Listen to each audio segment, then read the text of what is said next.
Bonjour et bienvenue pour un magazine de la santé plein de bonne humeur et de conseils pour l'été. Le docteur Corinne Chiche-Portiche, qui est nutritionniste, répondra dans quelques instants à vos questions sur les crudités, un plein de vitamines assurées, mais comment bien les digérer ou ne pas s'en lasser.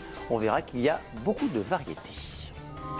Red Belly, tomate groseille, violette jasper. Ici, loin de la classique tomate grappe, honneur aux variétés rares et anciennes, aux formes, aux couleurs et aux calibres variés.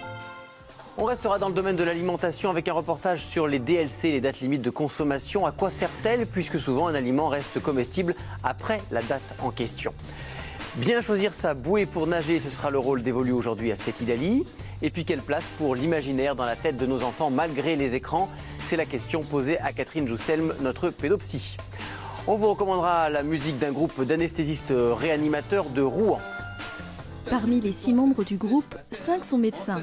Leur point commun, c'est le CHU de Rouen, où Fabien Tourelle les a rencontrés au fil des années et des gardes. Ça fait déjà quelques temps que tu as fêté tes 30 ans. Et je vous en recommande déjà l'écoute, c'est très sympa. Il y aura les livres de Gérard Collard et Marina Cardancos, et puis un in vivo consacré aux équipes de SOS Médecins, dont le travail a largement évolué ces dernières années. Voilà, vous avez le programme, nous avons une équipe de choc, c'est parti pour 1 heure.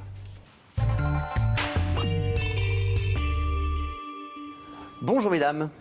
Bonjour. Ravi de vous retrouver. Bonjour Corinne, bonjour Catherine, bonjour Seti. Seti, on va commencer avec vous. Vous êtes bien entouré quand même Ah aujourd'hui. oui, là, c'est ne peut pas être mieux entouré. Je crois que c'est L'équipe le de meilleur choix, plateau de j'ai l'été. envie On commence avec vous et avec les bouées, puisqu'il qui dit été dit baignade, dit sécurité. Et donc on rappelle qu'en moyenne, il y a quand même 500 accidents de noyade qui surviennent chaque année en France, d'où la nécessité de surveiller les enfants, ça va de soi, et de sécuriser la baignade. Alors, règle numéro 1, ne jamais laisser un enfant dans l'eau sans surveillance. On sait que quand même 3 accidents sur 4 surviennent devant des adultes qui étaient présents certes, mais qui ne surveillaient pas. Nuance. Et puis ensuite, tant qu'ils ne savent pas nager, eh bien, on les sécurise avec des bouées, mais pas n'importe laquelle. Il y en a pour tous les âges et aussi pour tous les goûts. Et bien évidemment, je vous ai apporté les dernières nouveautés en la matière. Alors, on va commencer avec les bébés. Avant de commencer avec les bébés, juste à propos de surveillance, c'est important de dire que même quand des enfants sont grands et qu'ils savent nager, c'est bien qu'ils aillent nager toujours à 2, parce que s'il y en a un qui, par exemple, se cogne contre le bord d'une piscine ou d'un rocher, il peut aussi perdre connaissance. Et c'est Ça, bien c'est en mer. Voilà. Oui, tout à Non, fait. oui, en mer, Oui, mais mais en piscine, en mer, en c'est vrai. rivière, en piscine. En piscine. Voilà. Même quand ils ont 14-15 ans, à 2, pas tout seul. Voilà, on ne sait jamais. Et alors, on commence avec les bébés. C'est la découverte de l'eau. C'est quand même une étape très importante. Alors, tout le monde connaît la bouée siège. Ça fait quoi? Ça fait 5-6 ans que ça existe. En fait, on met le bébé ici. Il a comme un... En fait, il peut mettre ses jambes là, ici. comme une couche culotte. Voilà, comme une couche culotte, exactement. Et puis, bien évidemment, on reste toujours à côté et on le balade. Maintenant, il y a mieux. Il y a le tapis d'éveil flottant. Attention, c'est énorme, hein, ça prend beaucoup de place. Donc en fait, ce qui est assez rigolo dans cet engin-là, c'est qu'on a une sorte de petit hamac à l'intérieur. On pose le bébé dessus, donc il a un contact avec l'eau qui est super sympa. Et puis on a les poignées ici pour que l'adulte l'emmène faire un petit voyage aquatique. Et ce qui est vraiment chouette, c'est qu'il y a un hublot ici, l'enfant peut regarder à travers. L'adulte peut s'amuser, il passe en dessous, il passe au-dessus, il peut lui faire coucou par le hublot. Mais attention, c'est un jouet d'éveil. Il faut considérer ça un peu comme un matelas ou comme un crocodile gonflable, c'est-à-dire qu'on est toujours avec le bébé sur ce tapis d'éveil-là. Oui, parce qu'on a vu une photo, le bébé il est dessus, mais il n'a pas de brassard ou je sais pas quoi, il n'y a pas de sécurité. Donc, alors, ça, c'est pas. Tant que l'adulte est là, Oui, il ça peut va. très bien tomber Oui, dans mais l'eau. le On côté, apprend même aux enfants à aller. Ils ont bien une sûr. apnée naturelle, donc il n'y a pas de souci. De toute on est façon, sur l'initiation, c'est une initiation vraiment à la découverte de l'eau, à la sensation aussi de l'eau. Assez rigolote. C'est pas assez solide pour moi, je peux pas me mettre dans le hamac. Dommage. On continue avec les brassards, les ceintures. Ça, Alors, c'est... c'est vrai que les maîtres nageurs ne jurent que par le brassard et la ceinture. Alors, voici la nouvelle génération de ceintures. Maintenant, alors c'est la petite ceinture, hein, on l'accroche autour de la taille, ce qui permet de le mettre dans le dos. Du coup, l'enfant est à plat ventre sur l'eau et peut apprendre à nager. Ça, c'est vraiment quand l'enfant apprend à nager. Mais ce qui est super, c'est qu'à l'intérieur, hop, je sors et j'ai une petite planche. Ce qui fait qu'en fait, l'enfant, il garde la ceinture, parce que ça, c'est aussi une bouée. Et puis, il met ses mains là-dessus, puis il apprend à faire des petits battements dans l'eau. Et donc, c'est un peu amusant pour faire justement une petite initiation dans l'eau. C'est en photo également. C'est Voilà, malin. exactement. C'est Ça, malin. c'est vraiment un petit truc malin et intelligent d'un 2 en 1. Après, la meilleure sécurité dans l'eau, ça reste quand même le brassard. C'est la meilleure bouée. Pourquoi? Parce qu'en fait, on a une ligne de flottaison au niveau des épaules et donc le menton est toujours hors de l'eau. Alors voilà, la nouvelle dernière génération de brassards qui a eu beaucoup de succès l'année dernière. Donc on a un 3 en 1. On a les 2 brassards, plus la ceinture qu'on met dans le dos, par exemple, ou sur le ventre. Alors, si vous la mettez sur le ventre, l'enfant, il va vraiment être très en surface de l'eau. Il a une excellente flottabilité. Ça, c'est vraiment quand on sait vraiment pas nager. L'enfant commence un petit peu à patauger. On enlève la ceinture et on peut garder les brassards. Petit détail assez appréciable. Vous avez oublié l'étape, on peut passer avec la ceinture dans le dos. Alors ça, j'allais le dire. Et après, on peut passer aussi à la ceinture dans le dos pour que l'enfant reste bien allongé. Dans l'eau, on peut même enlever les brassards. Et là, vraiment, on lui apprend, ça reste un peu la ceinture. Et le petit détail pas mal, c'est que sur les brassards, il y a un tissu côté peau, ce qui fait que quand on l'enfile, c'est très... Ça fait pas... Ah, maman, on m'arrache la peau. Et éventuellement, ça brûle aussi quand elles sont trop chaudes. Ça marche. Parce que là, c'est pas du bête caoutchouc, c'est... Donc même si ça reste au soleil, ça fait pas le truc super brûlant. Non, pas du tout, c'est pas chaud. Vrai que c'est tout doux, et c'est quand même vraiment très appréciable. C'est vraiment le petit détail qui tue, moi, je trouve. Moi, ça vous va très très bien. Ça me va bien. Ça fait plutôt menotte pour vous. C'est ça. Emmenez-moi. Et vous avez un gros boudin vert. Alors ça, c'est inspiré des Chinois. Alors, quand on regarde ça comme ça, on se dit mais qu'est-ce que c'est que ce truc? Alors en fait, c'est une sorte de grosse Je précise que toutes les personnes qui sont rentrées sur ce plateau ce matin, en préparant l'émission, ont tous essayé de le mettre sur la tête. Je ne sais pas pourquoi. Ça peut être très joli aussi en petite couronne, tout à fait. Il y a un côté reine d'Angleterre. C'est pour une soirée des mamamouchis. Alors en fait, c'est une sorte de grosse frite et on l'enroule en fait autour du corps, exactement comme un gilet. On l'enfile, la tête est ici, on va voir une petite photo. Alors l'avantage de cet objet, c'est qu'il assure une très bonne flottabilité pour les enfants qui ne savent pas du tout nager. Parce qu'avec ça, vous pouvez sauter dans l'eau, aller sous l'eau, à chaque fois vous reviendrez à la surface. Parce que vous êtes vraiment au niveau de la flottabilité, au niveau du cou. C'est comme ça? Non, pas du tout. La photo, vous avez la photo? La photo, il l'a bien aimé. Là, c'est le tour de cou, en fait, le premier, le petit, mais vous pouvez pas le mettre. Non. Non plus. Non. C'est pas la ridicule, ça qui... Non, c'est dans l'autre sens. Non plus. C'est hyper compliqué pour avoir fait politique. Mais pas du tout. Pas du tout. Montrez-moi. C'est pas la bonne taille. Là, ça marche pas plus. Ça, c'est plutôt une minerve. Là, si je passe les bras dedans, c'est bon. J'y arrive pas. Non, parce qu'en fait, vous le mettez dans le mauvais sens. Donnez-moi. Benoît a envie En fait, de redevenir bébé, c'est tout. on l'enfile comme ça, si vous voulez. Avec ici la tête, elle vient ici. C'est ce que je faisais. Et les bras, là. Non, vous le mettiez comme ça. Ah, d'accord. Oui, parce que vous. Ok, très bien. Donc, allez-y, voilà. ça vous va? Non, mais moi, je peux pas le mettre, c'est pas ma taille. Ah, d'accord. Je vais casser le micro et tout. Merci beaucoup, Mais de pour ces rien. précisions. On n'a rien oublié? Non, tous les produits sont bien évidemment sur allodocteur.fr. Ça vous intéresse pour les références. Ce sont des produits qui sont très accessibles niveau prix. On va commencer à parler d'alimentation avec un sujet qui va sûrement vous intéresser, Corinne Sportiche. Il y a quelques semaines, le magazine 60 millions de consommateurs publiait une longue enquête sur les yaourts. Et en étudiant plusieurs produits, ils ont montré que jusqu'à 3 semaines après la date limite de consommation, ils restent comestibles. Alors qu'est-ce que c'est que la DLC, la date limite de consommation? Pourquoi la DLC de certains produits comme les yaourts est-elle plus longue que celle d'autres produits comme un steak haché? Élément de réponse avec Marika Julien, Christian Gallet et Thierry Oden. Nature, bulgare ou aux fruits, les yaourts font partie des incontournables des réfrigérateurs. Généralement, les dates limites de consommation de ces produits sont relativement longues, jusqu'à une 30aine de jours pour des yaourts industriels. Mais selon une étude du magazine 60 millions de consommateurs portant sur 60 de ces produits, ils étaient toujours comestibles, bien au-delà de cette limite. Le résultat nous a quand même surpris, c'est qu'aucun des yaourts 3 semaines après la DLC est à jeter. C'est-à-dire qu'ils sont encore tous comestibles et n'ont quasiment pas bougé. L'idée de l'étude n'est pas d'inciter les consommateurs à manger leur yaourt au-delà de la DLC, mais de suggérer aux industriels de la rallonger. Le message, il s'adresse surtout aux fabricants, aux industriels, puisque eux, ils ont de l'attitude pour fixer cette date limite de consommation. En gros, vous voyez bien, on peut très bien la rallonger, éviter du gaspillage. Évidemment, c'est au détriment de l'industriel, puisque d'un point de vue économique, c'est peut-être moins intéressant pour lui, mais en tout cas, on ne peut plus continuer à gaspiller comme ça. En fixant la date limite de consommation, le producteur s'engage à ce que le nombre de telle ou telle bactérie dans son produit respecte la réglementation. Le but de la DLC, c'est de prévoir l'évolution de ces communautés de bactéries et de garantir que quand vous consommez cet aliment, eh bien, il n'y a pas eu de dégradation des qualités sanitaires du produit, c'est-à-dire vous ne risquez pas d'être malade en consommant des bactéries pathogènes, ou bien pas de dégradation de ce qu'on appelle la salubrité, c'est-à-dire votre aliment n'est pas altéré, il n'y a pas eu de défaut d'odeur ou de défaut visuel. Dans ce laboratoire normand, les équipes effectuent des analyses bactériologiques d'échantillons alimentaires. C'est ce type d'examen qui permet aux industriels de fixer la date limite de consommation. Le fabricant va nous confier 15 échantillons, 5 échantillons qu'on va analyser immédiatement.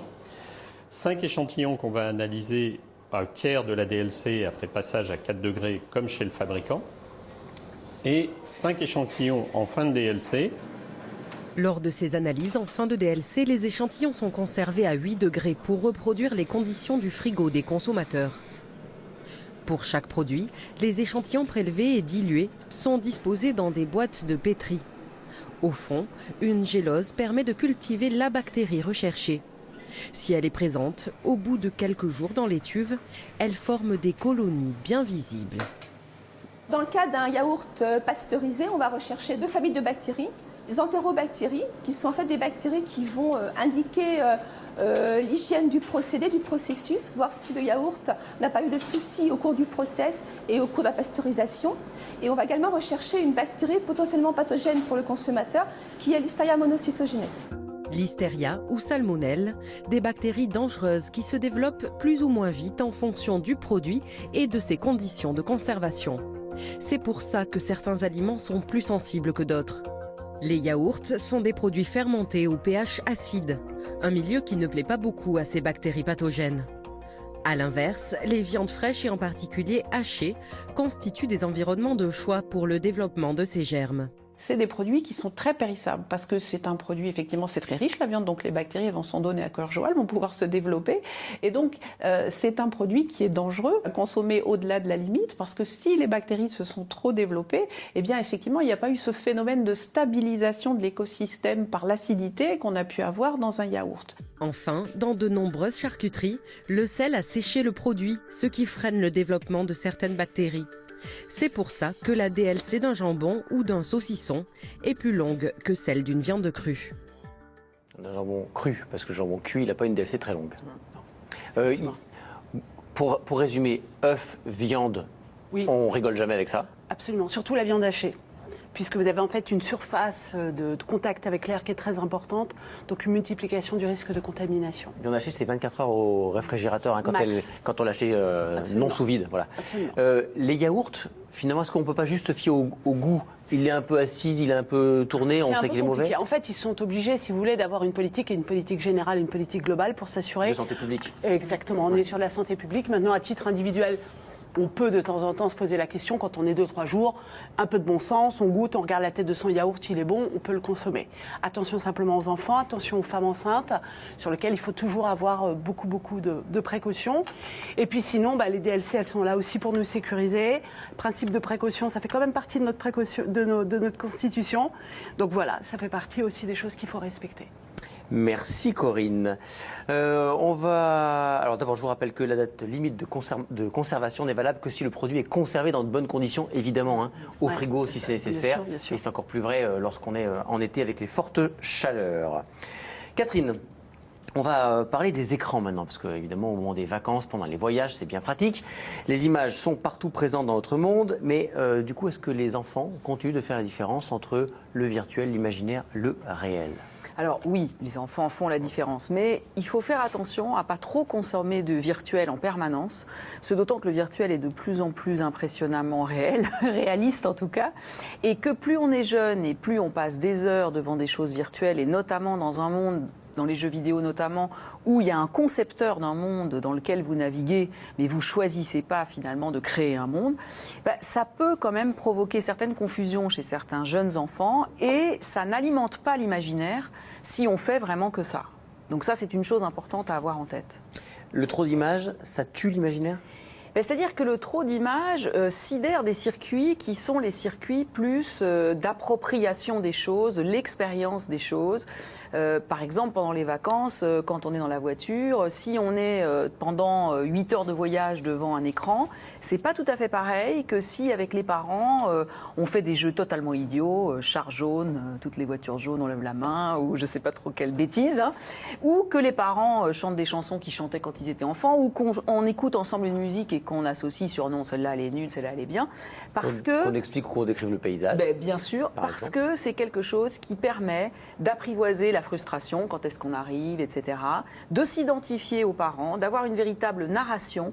On réhistorise des choses, on va entrer en vacances, enfin voilà. Si on est en on-off, c'est-à-dire qu'on se met devant un écran et que tout le voyage, on a la paix parce que derrière, ils regardent et on est tranquille, eh ben, il n'y a pas de lien entre les choses, entre le monde d'où on est parti et le monde où on est arrivé. Et si c'est systématique, ça ne me semble pas une bonne idée. Ça ne veut pas dire qu'on ne regarde pas un film pendant un voyage de 6 heures, bien évidemment.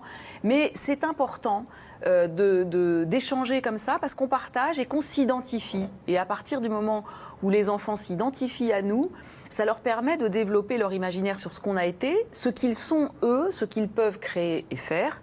Et ça, c'est de l'être. Et on est des êtres humains, donc on est dans l'être et pas seulement dans l'avoir. On a évoqué le voyage, mais il y a les vacances.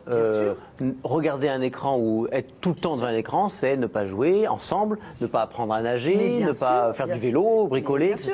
Et par exemple, bricoler. Voilà. Alors, le mot, moi, j'aime pas le mot ennuyer parce qu'on dit toujours qu'il faut que les enfants ils s'ennuient. C'est plus que si on a vraiment leur a transmis des choses, si on a échangé avec eux, si on leur a appris à nager, si on a raconté comment nous on a enlevé les petits trous du vélo, etc., etc. Il y a des moments où ils peuvent se faire, moi, ce que j'appelle leur petit cinéma. C'est-à-dire qu'on leur dit, bah là, voilà, il y a un temps, on n'a rien à te proposer. Il n'y a pas d'écran, nous non plus. Bah, écoute, tu vas bien trouver quelque chose à faire. Et en général, ces enfants, dans leur tête, se remettent en perspective des tas de trucs qu'on a vécu avec eux, qu'ils ont vécu avec leurs copains, avec d'autres adultes de référence. Et ils rêvent un peu, ils se font leur petit cinéma. Les bébés font ça quand on arrive à leur donner assez avant. Et du coup, ils se mettent à faire des choses, mais d'eux-mêmes. Ils inventent des trucs. Et c'est ça qui est important pour l'imaginaire, parce que les images clés en main vous donnent des choses à penser qui sont quand même déjà pré-câblées. Alors que le langage, la lecture ou le partage vous fait imaginer des choses. Si je vous dis un mot, je dis n'importe quoi, eau, il y en a qui vont penser à boire de l'eau parce qu'ils ont soif, d'autres ils vont penser à un lac, le troisième à la mer, le dernier un torrent. Et c'est ça l'imaginaire, c'est de partager ça. Tiens, on n'a pas pensé la même chose. Voilà. Alors que l'écran, il donne à voir ou l'écran, ou la mer, ou la piscine, ou le torrent. Ce qui n'est pas pareil, l'image d'un peintre, parce que là, il va avoir une association d'idées, une pensée associative sur ce qu'on voit dans une image plus complexe. Donc c'est important de cultiver ça chez les enfants. Et effectivement, trop d'images tue la capacité à créer dans son imaginaire la référence à ses propres images, ses propres représentations des choses, et lier tout ça à des mots, à des ressentis, à des émotions. Il n'y a quand même pas, les écrans, ils apportent quand même de l'information. Alors, bien évidemment, il n'est pas question d'arrêter tous les écrans. Ça serait une ineptie totale dans notre monde. En plus, les enfants ont besoin d'apprendre à s'en servir, même scolairement, on voit bien. Aujourd'hui, en prépa, tous les gamins, ils sont sur leur ordinateur portable pour prendre les cours, par exemple. Donc, rien que ça. Mais c'est important d'avoir des stimulations variées et que très tôt, chez les très jeunes enfants, notamment pendant les vacances, quand on a plus de temps, on prenne le temps de leur transmettre des choses, de leur raconter des choses. Et qu'il y ait des temps d'écran, bien évidemment, qui apportent des informations. Les jeux vidéo apportent de la vitesse, apportent aussi la possibilité d'être dans un monde virtuel où on peut avoir une autre identité, je ne sais pas, être un méchant ou au contraire un très gentil, voilà. Mais il faut leur donner autre chose, et plus on a de temps, plus c'est facile pour nous. Donc il ne faut surtout pas imaginer que transmettre, c'est seulement apprendre des choses. C'est faire ensemble, partager et raconter ce qu'on est aussi. Raconter, c'est quelque chose de très important pour l'imaginaire de nos enfants. Merci beaucoup Catherine. On va passer à un peu de musique maintenant. Saint-Hilaire, c'est le nom d'un quartier de Rouen où se trouve le CHU de la ville. C'est aussi le nom d'un groupe musique pop, et particularité de ce groupe rouennais, sur les 6 membres, 5 sont médecins, anesthésistes, réanimateurs, des médecins mélomanes qui ont sorti il y a quelques mois un album sur internet qui marche pas mal. Et depuis, le succès est au rendez-vous. Alors, entre les répétitions et les blocs, Delphine Renaud, Christian Gallet et Philippe Chalouni les ont rencontrés. France Bleu Normandie. Ce sont des artistes France Bleu, médecins, anesthésistes et musiciens. Je veux du showbiz, Saint-Hilaire. J'ai fait le tour des grandes questions, j'ai éclairci vos horizons, vos vies ne seront plus pareilles, mes mélodies plein les oreilles. Bien loin du showbiz, c'est à l'hôpital que le docteur Fabien Tourelle débute ses journées.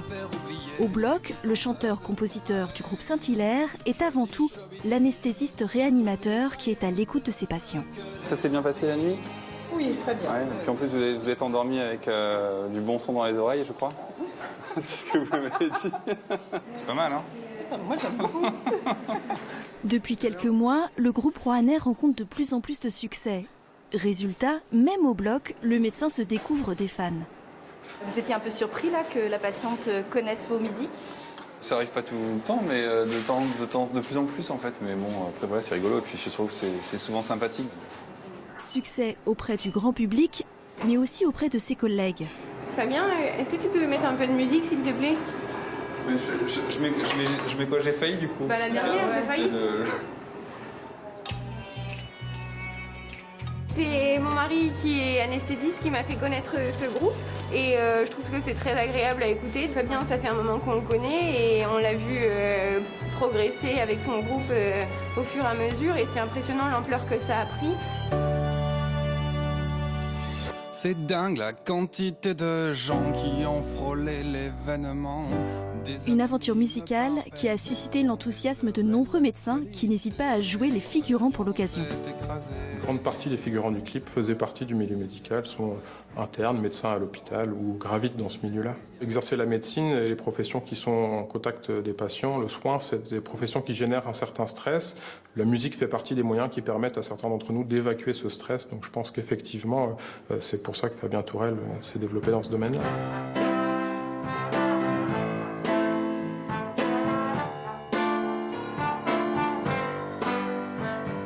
Ça fait déjà quelque temps que tu as fêté tes 30 ans. Elles sont loin les années où tu fréquentais la faculté, où les histoires sans lendemain embellissaient ton quotidien. Parmi les 6 membres du groupe, 5 sont médecins. Leur point commun, c'est le CHU de Rouen, où Fabien Tourel les a rencontrés au fil des années et des gardes. Ça a été mon chef lors de mes études, de ma formation. Il a 3 ans plus que moi. Et puis, sur des discussions de garde, des discussions, on s'est rendu compte qu'on était musiciens tous les deux. Et c'est comme ça qu'on a finalement joué ensemble. Le hasard des gardes a fait que j'ai parlé de mon violon, et donc il a voulu que je ramène mon violon en garde, évidemment. Et puis après, on a commencé à faire un peu de musique, où j'ai joué sur quelques morceaux, et puis voilà, les choses se font petit à petit, quoi. C'est une chance quand même ce qui se passe, donc bon, ça demande de l'adaptation d'emploi du temps, mais ça se fait, et puis c'est important de le faire. Nous, on a essayé de faire ce qu'on pouvait faire de mieux, et on a essayé de faire des choses qu'on aimait nous-mêmes. Et voilà, on a enregistré des chansons qu'on appréciait, dont on était fiers. Et donc, bon, visiblement, ça a parlé à d'autres gens que nous, et c'est plutôt quelque chose de positif. Mais attention à qui n'a pas son passe, même sous la menace, je reste de glace. Le doigt posé sur le bouton poussoir, j'interdis le passage et jouis de mon pouvoir. Leur album s'est placé dans le top 30 des ventes en France sur Internet. Un succès qui a donné envie au groupe de poursuivre l'aventure. Saint-Hilaire se prépare déjà à faire un second album. C'est moi qui décide qui mérite de passer devant ou de rester derrière ma petite barrière. Ma petite barrière. Moi, je l'ai écouté plein de fois cet album, il est super sympa. Télécharge tout de suite. Et vous disiez que probablement le fait qu'ils fassent de la musique doit changer aussi leur pratique. Ah c'est évident, hein, l'anesthésie c'est quand même partir d'un seul coup ailleurs, c'est pas évident pour les patients. Il y a des anesthésistes qui savent très bien provoquer l'auto-hypnose chez les patients, c'est-à-dire qu'ils vous disent un mot, mais alors vous aimez la mer, et d'un seul coup, paf, vous avez des images de là où vous êtes, et vous vous endormez comme tranquille, c'est le petit marchand de sable qui est passé, alors que d'autres sont un peu plus raides. Je pense que ces gens-là, ils ont cette fibre-là, c'est formidable. Téléchargez dès ce soir. On passe maintenant au SMS sur le thème des légumes et des crudités, concombres, tomates, carottes, poivrons, c'est l'été avec la chaleur. On privilégie souvent les repas froids, l'occasion donc de manger des légumes et des crudités. Alors comment les cuisiner? Peut-on en manger à chaque repas? Pour répondre donc à toutes ces questions, le docteur Corinne Chichportiche qui est nutritionniste. On va prendre la première question. Les légumes surgelés sont-ils aussi nutritifs que les légumes frais? Quasi. En fait, l'idéal, bien sûr, c'est d'aller faire son marché, c'est d'avoir ses légumes frais, c'est de raccourcir finalement le délai entre le moment où ils sont cueillis et le moment où on va les consommer. Ça, c'est l'idéal. Après, la vie de tous les jours fait qu'il faut rester un peu pragmatique et donc privilégier le fait que quand même les légumes soient consommés. En moyenne, il faut savoir qu'il faut qu'on consomme 400 grammes par jour de légumes. Quand on prend la tranche d'âge 18-29 ans, donc notamment les jeunes adultes, on se rend compte que systématiquement, ils sont en dessous. Donc moi, je préfère qu'ils mangent des légumes surgelés plutôt que pas aller au marché ou pas en manger du tout. Est-ce qu'on peut utiliser des légumes et les qualités nutritionnelles sont maintenant tout à fait proches, semblables, hein, oui. Exactement, de ce qu'on va retrouver au marché. Est-ce que je peux utiliser des légumes surgelés pour en faire des crudités? C'est plus compliqué. C'est plus compliqué parce que vous allez perdre la saveur. Le goût est quand même pas la même chose. Quand vous allez le cuire, c'est beaucoup plus simple. Mais sur des crudités, c'est moins facile. Ça prend un peu d'eau. Ça sort de l'eau, c'est pas terrible. Que penser des légumes en conserve? C'est pareil. Un des grands sujets de différence, c'est la teneur en sel. Les conserves, par définition, ont beaucoup de sel. Donc, il y a certains patients, notamment des patients qui sont insuffisants cardiaques ou qui peuvent avoir ce qu'on appelle un syndrome néphrotique, pour lequel la teneur en sel doit être surveillée dans leur alimentation. Attention aux conserves, très riches en sel. Mais si vous les prenez et que vous les rincez, vous allez vous retrouver sur des qualités nutritionnelles, là aussi relativement proches. Il y a un peu moins de vitamines à cause de la cuisson. Un peu moins, effectivement. Mais c'est pas grave, voilà. Pareil, il vaut mieux en manger que de pas manger de légumes. Exactement. Moi, j'ai un seul message, et notamment pour les plus jeunes, c'est les légumes comme vous voulez, autant que vous voulez. Voilà. Je ne digère pas les crudités. Pourquoi? Alors d'abord, est-ce que ça concerne toutes les crudités? En général, les crudités ne sont pas très bien digérées. Alors la digestion, elle se passe plutôt au niveau du côlon. Pourquoi? Enfin, c'est pas digestion haute, c'est pas au niveau de l'estomac, mais plutôt au niveau du côlon. En fait, ce sont des fibres, exactement, mais ce sont des fibres dites insolubles. Contrairement à certaines fibres solubles qu'on va retrouver notamment dans des produits céréaliers, les fibres insolubles, par définition, elles ne sont pas solubles. Donc elles vont venir irriter finalement la paroi pas colique. Solubles, ça veut dire simplement qu'elles ne sont pas digérables? Exactement, elles ne vont pas se fondre à l'ensemble, exactement, à l'ensemble du bol alimentaire. Donc elles vont venir, elles vont irriter un petit peu votre côlon. Ça crée des douleurs, ça crée souvent un inconfort digestif important. Et puis certaines d'entre elles, je pense notamment aux choux, contiennent un certain nombre de composés soufrés qui vont avoir tendance à fermenter à l'intérieur du côlon. Donc là, on a en plus effectivement la production de gaz et donc des douleurs abdominales qui peuvent être majorées. Donc ça, si on cuit, ça devient soluble. Souvent, c'est pas que ça devient soluble, c'est que souvent mieux digéré. D'accord. Pour autant, j'insiste sur un point, parce que là, finalement, on fait référence à un syndrome qui est très fréquent, qu'on retrouve régulièrement maintenant sous notre climat, c'est ce qu'on appelle le syndrome du côlon irritable. Et on a effectivement pour coutume de dire éviter les crudités. En fait, il faut se rendre compte qu'il y a deux sujets. Il y a le choix des aliments, mais il y a aussi la façon dont on mange. Et quand on mange trop vite, vous pouvez manger n'importe quoi. Quand vous avez un côlon irritable, vous allez avoir mal. Et quand vous prenez le temps de manger, de mastiquer, de ne pas prendre de produits gazeux associés, et peut-être parfois, quand vous traitez bien et que vous mettez en place une stratégie un peu globale, vous arrivez à manger quelques crudités. Donc ce n'est pas forcément une contre-indication, ça dépend aussi de la façon dont vous les consommez. Et puis en général, quand on va beaucoup mieux, on les réintroduit progressivement. Et souvent ça marche pas mal. Est-ce que ça veut dire, est-ce qu'un moyen de les rendre un peu plus digestes, c'est tout simplement de les accompagner de sauces qui vont avoir un peu un effet marinade? Est-ce que ça joue? La sauce vinaigrette, peu importe, l'huile d'olive, le vinaigre, etc. Ça ment pas forcément. Non, parce qu'en plus, quand vous êtes sur un produit qui peut être trop gras, le risque, c'est du coup de rajouter du gras. Le gras va constituer, si vous voulez, un travail important pour l'estomac. Du coup, l'estomac va solliciter, via ce qu'on appelle le réflexe gastrocolique, beaucoup votre côlon, qui du coup va bouger pas mal et risque d'être douloureux. Si je mets du jus de citron sur mes carottes râpées, non, ça aidera pas la digestion. Non. Ça donne du goût? Ça va donner du goût, ça va être plutôt plaisant. Par contre, si vous prenez le temps de le manger, de les mastiquer, de prendre 25 minutes, vraiment de se mettre en bonne condition, et vos carottes râpées, elles peuvent passer. C'est un vrai plaisir. En plus, l'été, il y a beaucoup de légumes qu'on a l'habitude de manger cuits, qu'on peut manger crus. Je pense aux courgettes, par exemple. Les courgettes crues, c'est parfait. Les courgettes crues, c'est très bon. En tagliatelle, c'est très bon. Pardon. Je m'emballe. J'aime bien la tagliatelle. On était en pique-nique, là. Quel légume exige que l'on démarre la cuisson à l'eau froide? Oula. C'est une question de cuisinier, pratiquement. Bon, alors vous avez le droit de sortir votre joker. Je sors mon joker, je vois pas. Vous appelez qui? J'appelle un ami. Est-il conseillé de manger les légumes crus en salade pour conserver leur qualité nutritionnelle? C'est qu'en même temps, si on ne les mange pas en salade, les légumes crus, je sais pas on peut les grignoter ceci dit à la croque, comme ça. Comme les apéritifs. L'avantage de les consommer en salade, c'est qu'on va pouvoir rajouter des huiles qui ont des qualités nutritionnelles différentes et complémentaires, et qu'au travers des huiles, on apporte les matières grasses dont on a besoin. Je rappelle au passage que les matières grasses, on en a besoin. Il ne faut pas les retirer complètement de notre alimentation. Crues, c'est là où ils ont un maximum de vitamines, d'oligo-éléments, etc. Exactement, vous êtes au maximum, donc on a des vitamines, c'est important. À condition qu'ils ne soient pas restés non plus 10 jours dans le frigidaire. Exactement. Circuit de consommation le plus court possible.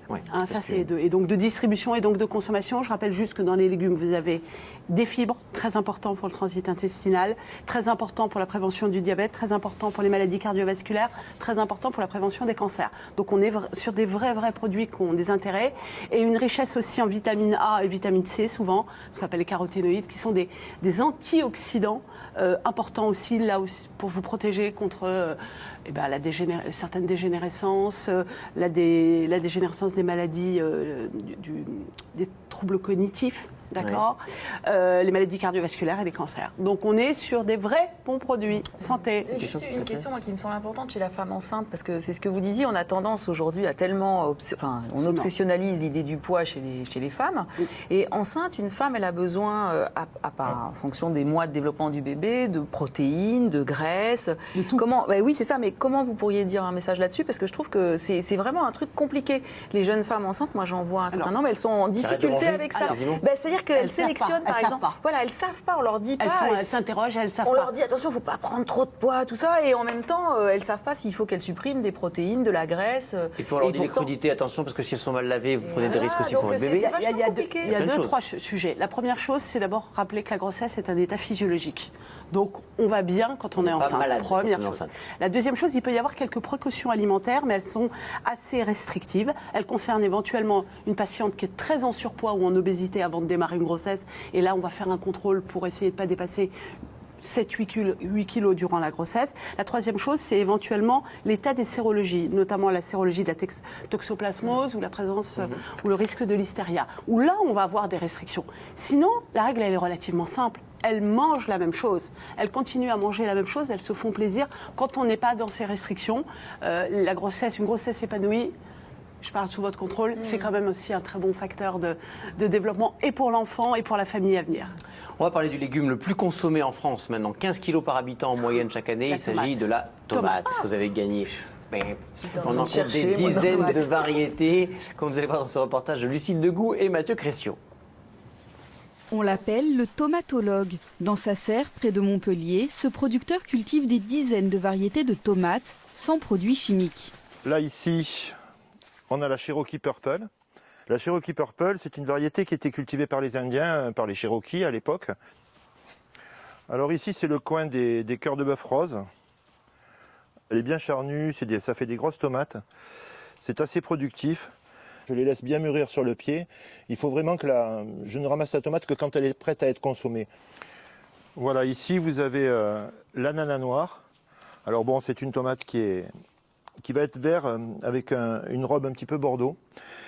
Et pour moi, c'est une des variétés les meilleures au niveau gustatif. C'est vraiment du caviar. Red Belly, tomate groseille, violette jasper. Ici, loin de la classique tomate grappe, honneur aux variétés rares et anciennes, aux formes, aux couleurs et aux calibres variés. Mais ces tomates ne comptent pas seulement sur leur apparence pour séduire le consommateur. On retrouve la saveur d'antan. C'est un petit peu comme un bon vin. On va avoir le goût dans la bouche pendant une demi-heure, une heure après avoir dégusté la tomate. Si vous prenez une tomate classique, déjà quand vous l'avez dans la bouche, vous n'avez pas le goût. Donc avec ça, on a vraiment une profondeur au niveau du goût qui est intéressant. C'est pas acide, c'est doux, ça fond en bouche. Voilà.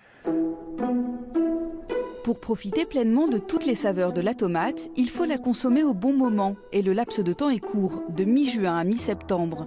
Sinon, la tomate risque d'être farineuse car mûrie au froid. Et pour l'apprécier dans notre assiette, nous avons demandé conseil à un chef. Pour commencer, on ne coupe pas toutes les tomates de la même façon. On découpe une tomate, pas à l'horizontale, plutôt verticalement, surtout pour une salade. Et comme ça, elle garde bien toute sa forme initiale, sans que les pépins tombent ni rien. Comment gagner du temps avec des tomates cerises? Prenez une assiette plutôt plate, on va dire. Vous mettez la même assiette de l'autre côté, comme ceci. Et ensuite, et voilà, les tomates cerises prêtes pour mettre dans une salade. Pour la tomate ananas, le mieux c'est de la couper horizontalement, comme ça on voit absolument toute la belle texture que la tomate peut avoir. Si vous regardez bien, ça ressemble à la tranche d'un ananas. La tomate ananas est la star du moment. Dans ce restaurant, on la propose à peine tiédie au four avec du poulpe grillé. Sa particularité, c'est qu'elle a une senteur d'ananas, qu'elle a une chair ferme et sucrée. Les tomates doivent être conservées à température ambiante et seulement si elles sont déjà mûres en bas du réfrigérateur. Dans ce cas, il faut les sortir au moins 30 minutes avant de les déguster pour qu'elles retrouvent toute leur saveur. 2 mots sur la tomate, quand même. 2 mots. Pauvre en calories, Hein, on est pratiquement sur le légume le moins riche, à peu près 20 calories pour 100 grammes. Grande quantité de variété, donc beaucoup de plaisir. Et en même temps, une grande quantité d'antioxydants, ce qu'on appelle le lycopène. Et donc, si vous rajoutez juste une petite goutte d'huile ou si vous faites cuire votre tomate, vous avez une augmentation de l'absorption de ce lycopène. Donc, très, très bien. Plus pour la tomate. Super. Oui. Séti, vous nous avez amené... En 2 secondes. C'est quoi, c'est la moi, tomate j'avais en envie de cube vous proposer de manger des légumes, mais avec les doigts. Tout avec les doigts. En fait, on mange ça s'appelle le manger-main, nouveau concept. Hein, attention. Donc, ce que vous avez devant vous... Les légumes crus, ça se mange avec les doigts très bien. Pas toujours. Pas Les toujours. carottes Quand vous les mettez dans les râpées, salades et tout ça, vous les mangez Ouais, pas. Mais moi, c'est vrai que j'aime bien les manger crus. Donc, en fait, sans rire, en fait, ce sont des produits qui ont été élaborés vraiment pour des personnes qui ont des problèmes soit de dénutrition, soit de déglutition, qui font des fausses routes et tout. Et donc, vous allez manger. Là, en rouge, c'est plutôt de la betterave vinaigrette. En orange, c'est de la carotte vinaigrette. Et là, c'est du taboulé fait maison. Et donc, vous mangez. En fait, l'idée, c'est que c'est facilement préhensible. Ça fond pas, ça casse pas. C'est très facile à prendre en bouche et ça a vraiment, c'est goûtu, c'est frais. Ça a goût de betterave vinaigrette. Voilà. Et c'est pratique pour les maisons de cosmonaute. retraite. Ça fait cosmonaute. Alors, Comme quoi, on peut être très âgé, cosmonaute quand même. C'est très bon et en fait, ce qui est bien, c'est que ça se garde au frais, ça se présente sous forme de basket, de barquettes. Pourquoi j'ai dit basket, je sais pas. De barquettes et vous les coupez en petits dés et vous les mettez un petit peu comme ça, comme des bouchées apéritives. On va avoir des photos où c'est vraiment très très bien. Et dites-nous, Séti, ce qu'on a nous, parce alors que là, c'est ce la que même vous couleur. avez vous en violet, c'est tarte pomme cassis, et en rose, c'est fraise, juste fraise. Très bien. Ça, c'est du taboulé. Ah, c'est du taboulé, mais oui. Mais c'est étonnant. Et vous savez, pouvez qu'est-ce que vraiment je connais, l'assaisonner, c'est du taboulé. Vous pouvez l'assaisonner comme vous voulez. Et l'idée, c'est de pouvoir Génial. manger, pour toutes les personnes qui ont du mal à manger avec des couverts, et ben on peut manger facilement ça. On ne se salit pas les doigts, c'est très facilement préhensible, ça casse pas, ça fond pas. C'est Pour les totalement patients, élaboré pour les personnes souffrant de maladies d'Alzheimer, etc. Parkinson et autres. Et la Très bonne technique idée. qui est utilisée, c'est quoi? Ça, c'est secret de fabrication. Ah, pardon. Merci beaucoup à toutes les trois. C'est l'heure d'In Vivo. Et aujourd'hui dans In Vivo, nous suivons les équipes de SOS Médecins, des visites à domicile 24h sur 24, 7 jours sur 7, mais surtout la nuit, les dimanches et les jours fériés. C'est un service dont chacun de nous a eu besoin un jour. Avec la progression des déserts médicaux, SOS Médecins s'inquiète de dépister de plus en plus souvent une maladie chronique ou une urgence cachée lors d'une visite à domicile. Reportage de Brigitte Grudler, Peter Bolton et Nathalie Vincenti.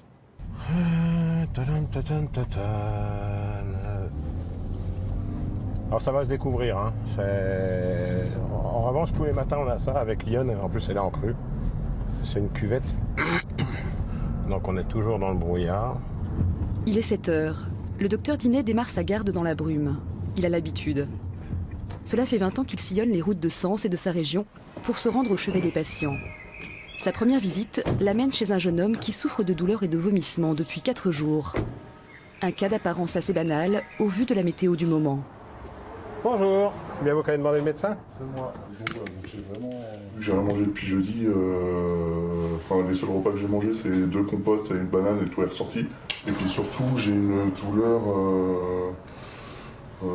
par ici, là, quand je respire fort ou voilà. Ça vous fait mal là? Non. Et ça, par contre, j'ai vu ça quand je me suis lavé. C'est nouveau ça? Ouais. Depuis que je suis malade, quoi. Ces taches s'appellent des pétéchies. Elles sont le signe de petites hémorragies. Elles intriguent le docteur Dinet, qui cherche à comprendre leur origine. Alors, quand vous avez vomi, vous avez vraiment galéré pour vomir? C'est-à-dire que vous avez des spasmes? Il n'y a rien qui sortait ou pas? Si, de la bile. Par contre, le vendredi, vers 16h, j'ai remangé une compote et là, à peine mangé que je l'ai ressorti. Pas d'effort lors des vomissements, l'origine des pétéchies reste inconnue. Il faut donc poursuivre les examens. Ça va être froid, hein, vous m'excuserez. Le docteur Dinet veut être sûr de ne rien laisser passer. Il réalise une échographie au chevet du patient. Respirez bien comme il faut. Là, je suis sur votre foie avec votre rein. Donc déjà, il n'y a pas d'épanchement. Rien d'anormal dans l'abdomen, mais des interrogations demeurent. Plusieurs hypothèses restent envisageables, de la gastro-entérite à un problème plus grave. Ce qui me soucie un petit peu, c'est vos petites marques là, que vous avez là. Donc pour moi, on est sur un phénomène viral pour lequel je vais vous donner un traitement symptomatique. En revanche, de principe, vous ferez faire une analyse de sang. On voit un petit peu où en sont vos plaquettes, etc. Et puis qu'on voit, parce que ça dure quand même un peu. Hein. Qui est votre médecin traitant? On n'est pas à Sens. Vous en avez un quelque part ou... J'en avais un avant de venir à France, en Seine-et-Marne. Il me la faut aujourd'hui, la prise de sang. Hein. D'accord. On fait comme ça? S'il y a moins de soucis, si l'éruption s'étend ou n'importe quoi, vous repassez un coup de fil. Ça marche. Ok. Merci beaucoup. Bonne fin de journée. Non, ça va aller. Merci. Vous disiez que depuis que vous étiez à Sens, vous n'avez pas de médecin traitant. Oui, je suis arrivé en 2011 à Sens, ouais. Donc ça fait 5 ans. Ouais. Et les premières années, j'ai essayé, mais tous les médecins étaient blindés, ne prenaient plus de patients. Donc depuis, voilà, on a laissé tomber. Des patients jeunes et sans médecin traitant, une situation fréquemment rencontrée par le docteur Dinet désormais, ce qui pourrait à terme avoir de graves conséquences. La tranche 35-55 ans, vous avez des gens qui n'ont plus de médecin traitant, mais qui s'en satisfont parce que on n'est pas malade. Donc voilà, on habite Paris, on habite n'importe où, j'ai une angine, je vais SOS, c'est super, c'est bien, on fait bien le job. Mais dans 20 ans, vous allez voir, l'État va embaucher une pléthore d'épidémiologistes en disant mais comment ça se fait? On a une explosion des cancers du sein, on a une explosion des cancers de prostate. Et moi je vous dis, c'est pas la peine d'embaucher des épidémiologistes. Hein. Dans 20 ans, nous aurons une explosion des cancers du sein, des cancers de prostate, parce que les patients de la tranche 30-55 ans ne se font plus suivre et ne se font plus dépister. Sur la base de la médecine française qui était la prévention, etc., c'est une catastrophe. Attendez, il faut que je m'arrête. Les résultats des analyses sanguines du patient viennent d'arriver sur le téléphone du médecin. Ouais, non, il n'y a plus rien qui va là. Ouais, non, c'est la catastrophe. Super. Bon. Le docteur Dinet téléphone aussitôt aux urgences de l'hôpital de Sens pour organiser au plus vite la prise en charge de son patient. Allô? Oui, Nadia? Jean-Luc, je te dérange 2 secondes. J'ai vu un petit jeune de 28 ans ce matin pour un tableau de gastro athlétique pleine forme. Hein. Et il avait des pétéchis sur le tronc. Donc je lui ai fait une nume. Il a, alors je te dis bien, hein, 350 000 blancs, que des blasts, et 16 000 plaquettes. Aïe. Voilà, aïe. Ça pue la leucémie à plein nez. Oh là, oui, le foie est complètement en vrac, ça j'avais pas, 165. Il y avait quelque chose de pas normal. Sincèrement, je ne veux pas faire le cador, hein. Je n'ai pas pensé un millième de seconde à ce diagnostic-là. C'est pas... Mais c'est dans cette démarche un petit peu de dire, là, il y a plus qu'une visite, il y a quelque chose qu'il faut aller gratter. Face aux déserts médicaux qui se multiplient, la responsabilité de SOS Médecins est de plus en plus lourde. Au chevet des malades, ce sont eux désormais qui dépistent les maladies chroniques ou les urgences cachées.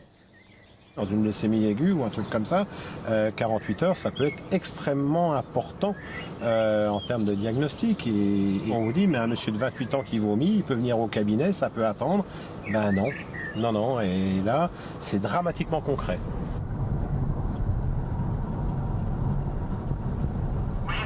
Le médecin. Les gardes du docteur Dinet sont toujours très chargés. Monsieur Sanchez, bonjour. Bonjour, docteur. Aujourd'hui, il a été appelé par ce monsieur de 86 ans qui vit à Sens avec sa femme. Il se plaint de douleurs au dos. Mais dès que je me lève, j'ai une douleur dans le dos qui se manifeste. Dès que je suis debout, si vous voulez. Si je suis assis ou dans ma voiture ou couché, j'ai pas mal. Vous allez enlever le haut, juste le haut, et vous allez venir vers moi. Voilà en gros le problème. Voilà. Tiens, venez vers moi. Tournez-vous. Serrez bien vos talons. Comme à l'armée. Ouais, vous dites ça maintenant, les jeunes savent plus ce que c'est. Hein. Moi j'ai fait 150. Hein. Normalement, ça me démarre d'ici, comme un point. Ouais. Le point après s'en va et ça irradie jusque. D'accord, ok. Voilà, c'est ça. Ah oui, là.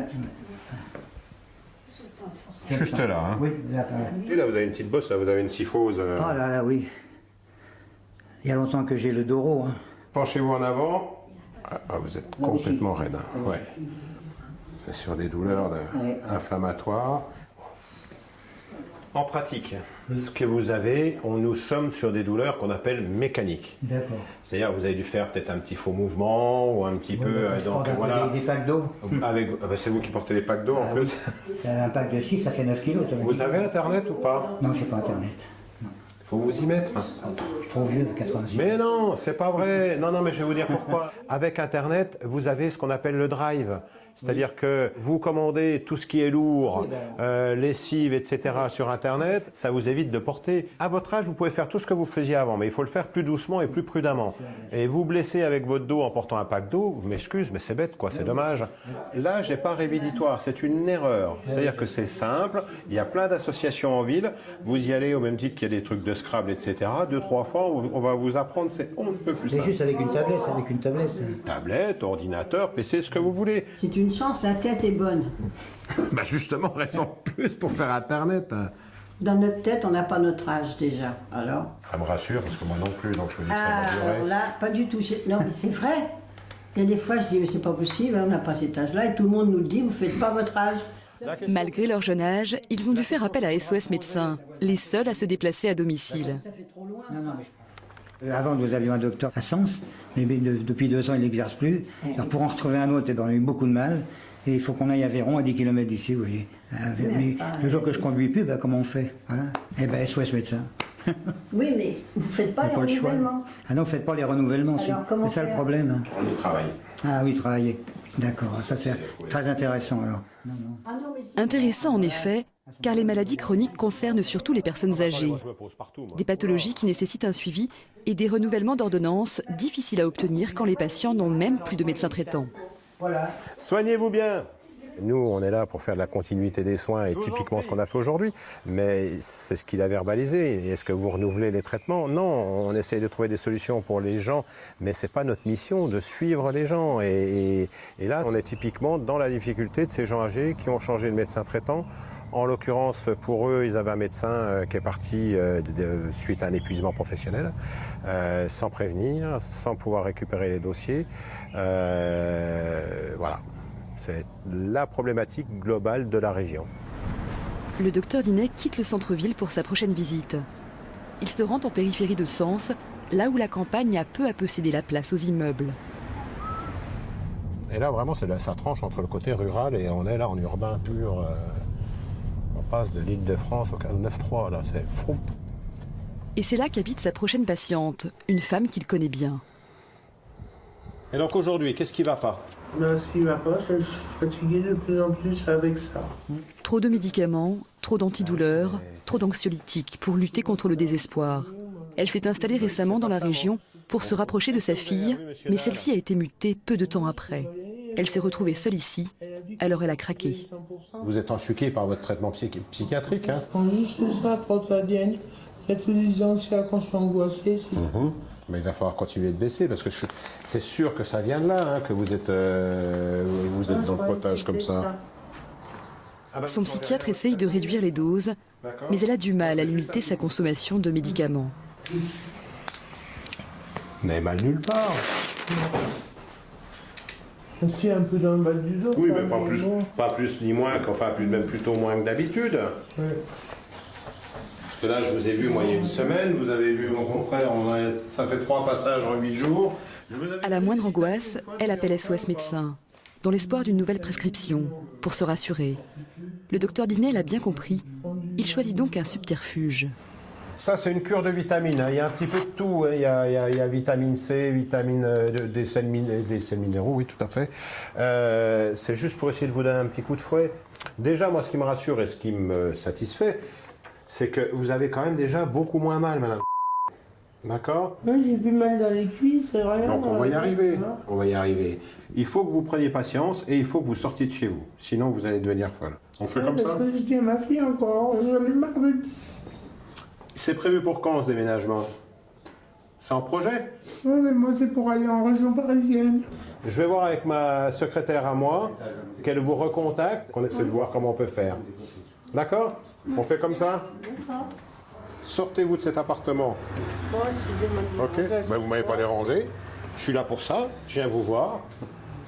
Si cette femme ne souffre plus physiquement, son état psychologique reste préoccupant. Une situation fréquente. SOS Médecins est souvent le dernier recours pour des patients de plus en plus confrontés à la solitude.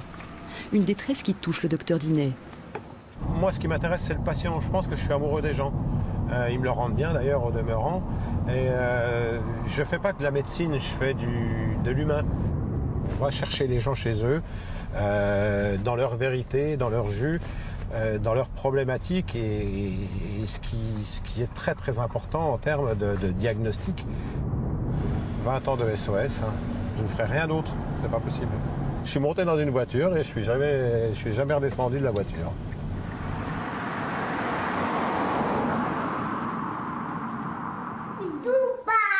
Tu me regardes partir par la fenêtre? Oui, tout là. Tu regarderas la voiture de maman par la fenêtre? Oui, là. Comment elle fait la voiture de maman? Tu fais pimpon, pimpon. Papou, papou. Pimpon, pimpon, la voiture de maman. À tout à l'heure. Il est 18h. Un dernier bisou à ses enfants et le docteur Aurore Leblanc part au travail. Quand elle reviendra, il fera nuit, ils seront endormis. Oui, bonjour, c'est Aurore. Je commence ma garde. Depuis 7 ans, elle travaille à SOS Médecins. Et même si aujourd'hui sa garde s'achève à minuit, cette jeune maman ne voit que des avantages à ses horaires flexibles. Et là, c'est un peu chaotique jusqu'à ce que le petit puisse rentrer en crèche. Mais bon, bah voilà, j'ai une maman qui fait la nounou en ce moment. Et puis voilà, c'est aussi l'avantage de SOS Médecins, c'est qu'on peut adapter nos horaires avec nos obligations familiales. Et donc bah là, c'est sûr que je m'adapte aussi aux horaires de ma nounou, de mes nounous. Premier arrêt chez une dame qui a fait une chute. Où est-ce qu'on s'installe? Je vous suis. Je ne sais pas. Parmi la patientèle du docteur Leblanc, beaucoup de personnes âgées, comme cette dame de 95 ans, autonome et en forme jusqu'à présent. Qu'est-ce qui vous arrive? C'est-à-dire que je suis tombée, on fait des réparations. Je vais m'asseoir sur moi. Oui, allez-y. Alors, hier après-midi, je suis sortie pour me faire marcher mes jambes, faire une petite promenade.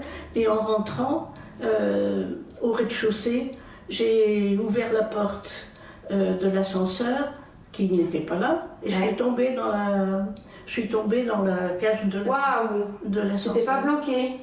Ouais. C'était pas bloqué. D'accord. Alors, je suis tombée, voilà. C'était profond ou... Oh ben, c'était bien profond comme ça. Wow, cette hauteur-là.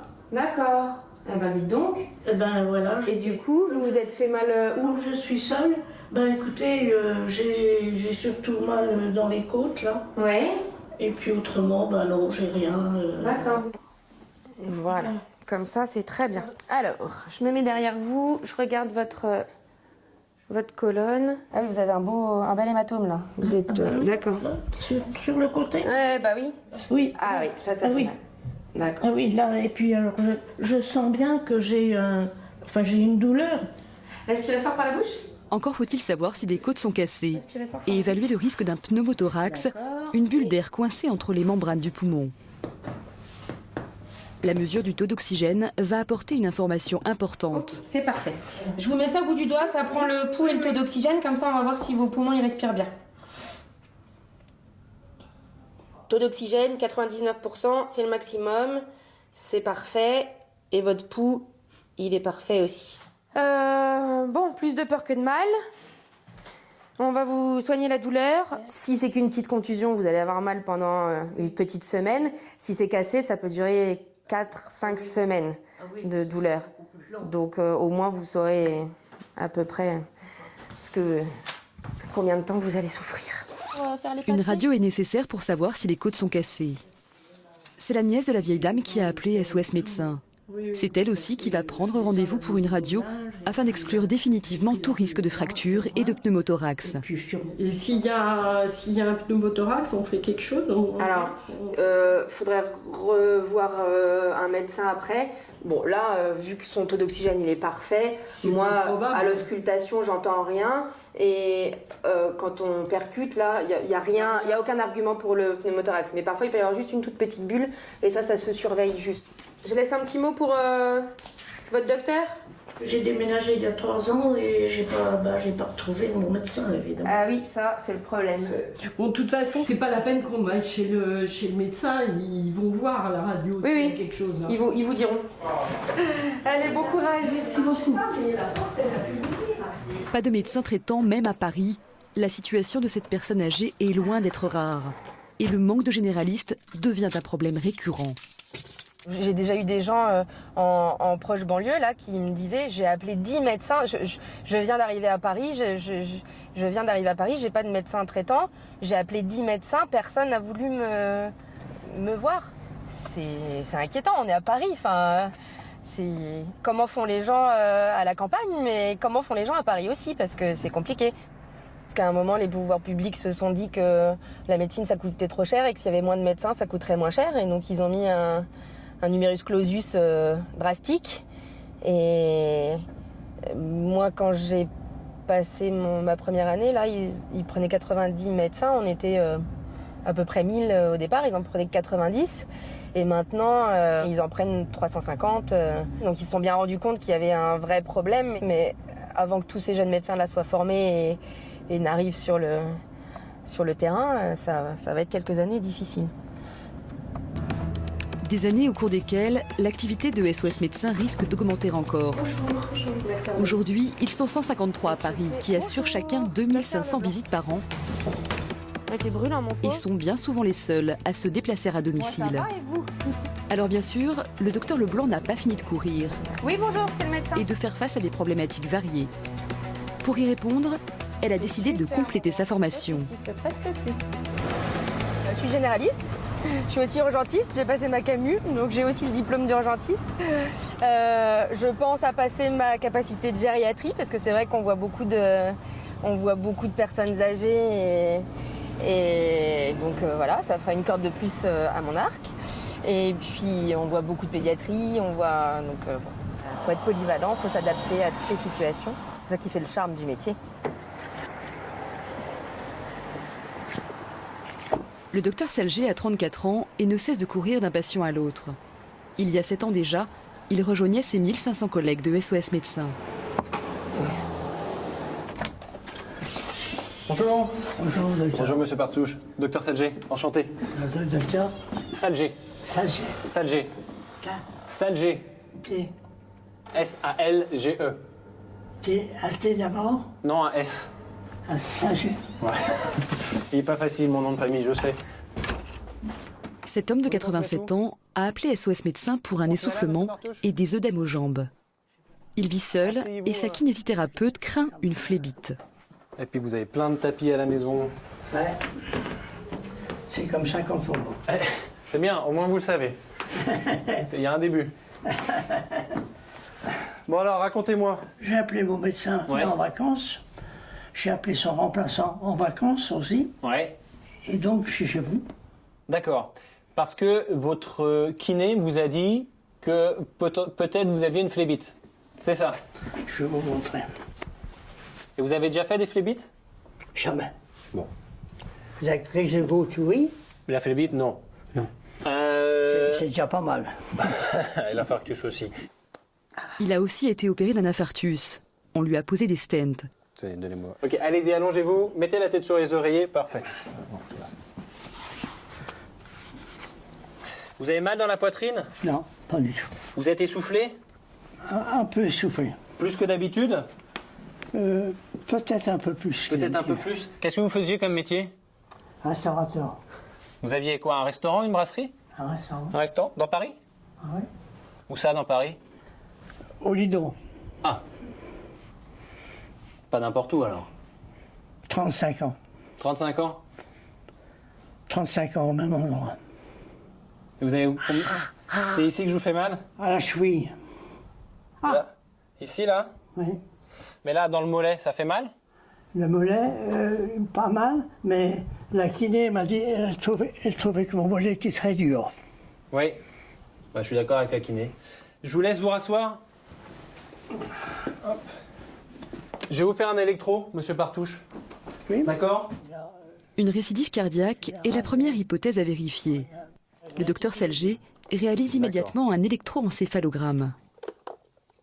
Bon, ne parlez pas, ne bougez plus. Respirez tranquillement. Qu'est-ce que ça dit? Ça dit que pour l'instant, ça va. Donc ça, c'est parfait. C'est déjà quelque chose. Et alors pourquoi ma jambe elle gonfle comme ça? Parce que c'est de la rétention d'eau, c'est ce qu'on appelle la rétention d'eau. Pas de phlébite, mais cette rétention d'eau est le signe d'une petite décompensation cardiaque. Rien de grave, mais au vu des antécédents du patient, une échographie de contrôle sera nécessaire. Pour le vieil homme, c'est le soulagement. Je ne vais pas vous envoyer à l'hôpital. Ah oui. J'aurais pu le parier. Mais il va falloir voir le cardiologue rapidement. Envoyer une personne âgée à l'hôpital, ça a tendance à gravatiser la personne âgée, donc ça dégrade la situation plus que ça ne l'améliore, d'autant plus qu'on est obligé de passer par les urgences la plupart du temps, donc les patients restent de longues heures sur le brancard.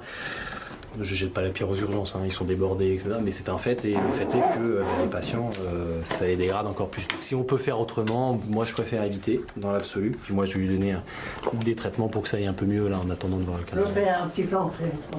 Oui. Vous rappelez votre fille? Allô?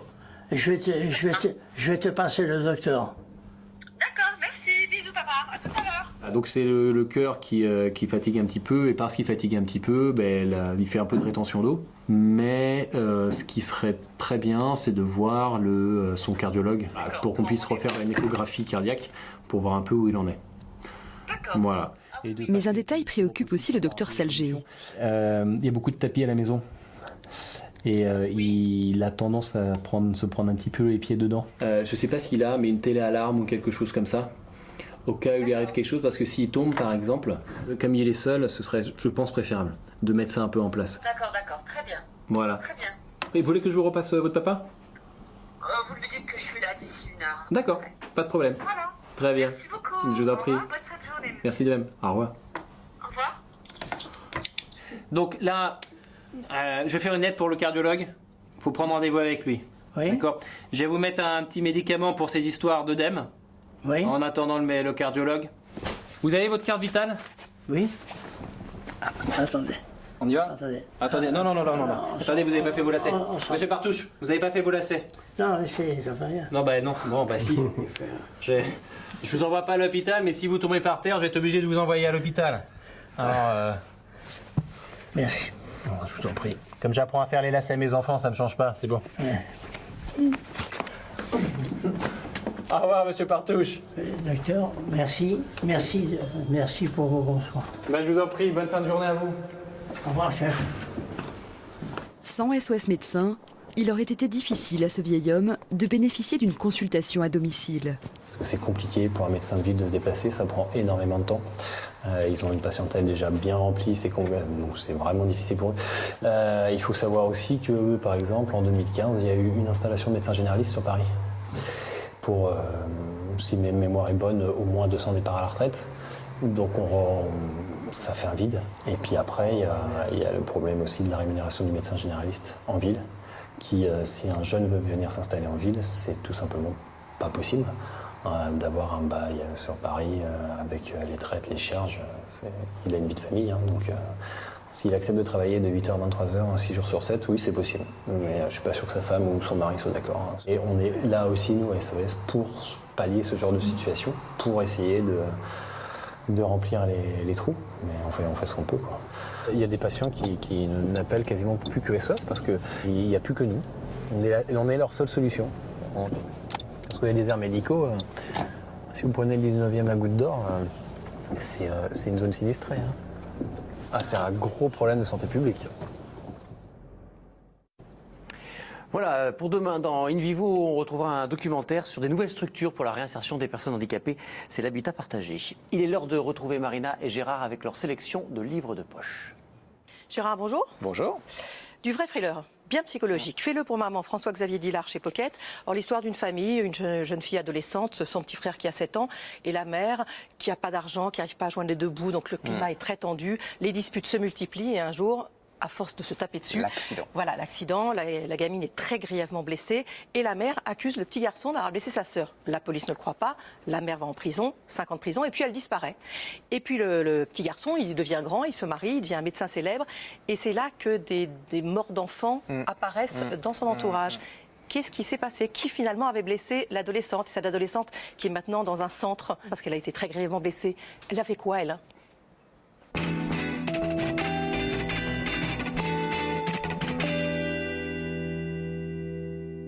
Alors, je vais vous parler d'une des plus belles découvertes de la décennie. Elle s'appelle Karen Wiegers. Elle a écrit La Maison des Hautes Falaises en livre de poche, mais elle avait écrit La mémoire des embruns. Qui est un chef-d'œuvre. Magnifique, pur chef-d'œuvre. magnifique. Bon, c'est l'histoire d'un jeune homme. Son couple bat de l'aile. Il décide de partir au fin fond de l'Australie. Oui. Alors, il y a le fin fond, c'est-à-dire la nature. Les animaux. Il y a très peu de maisons, il y a très peu d'habitants. Et puis, il rencontre une jeune femme qui, elle aussi, a des problèmes.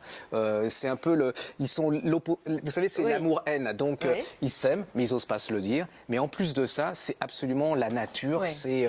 Alors vous avez la nature dure, difficile, avec un climat difficile. Tout ça, elle le raconte incroyablement vous bien. Vous avez les vagues, les baleines, le sable, le vent, c'est l'Australie.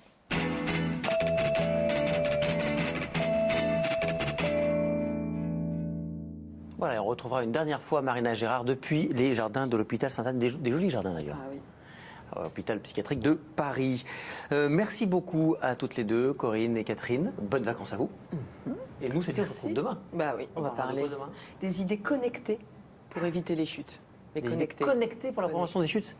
Ça me paraît très très pointu votre affaire. Merci de nous avoir suivis. Bon après-midi à tous et à demain.